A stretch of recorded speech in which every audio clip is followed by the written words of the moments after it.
'Cause nobody does it like you. I like the way that you move.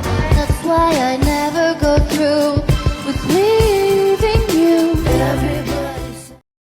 Hi guys! Welcome to my vlog. Ngayon ay pag-aaralan natin ano nga ba ang MIL. MIL, Media Information Literacy.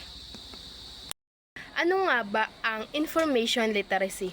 Dito ay nalalaman natin kung ano nga ba ang mga balita na lumalabas sa social media. Mga lumalabas dito ay tungkol sa iba't ibang mga nangyayari sa social media. Social media ay maraming nalalaman na mga informasyon, pero bago dapat ito paniwalaan, ay dapat nasuriin ng mabuti kung ano nga ba ang mga totoo sa mga balita. Dapat kapag tayo ay gumagamit ng social media, ay titignan natin ng mabuti dahil maraming mga tao na agad-agad naniniwala dito, kaya't dapat nasuriin ng mabuti ang mga bawat informasyon na lumalabas sa social media. Kaya nga sabi natin, think before you click.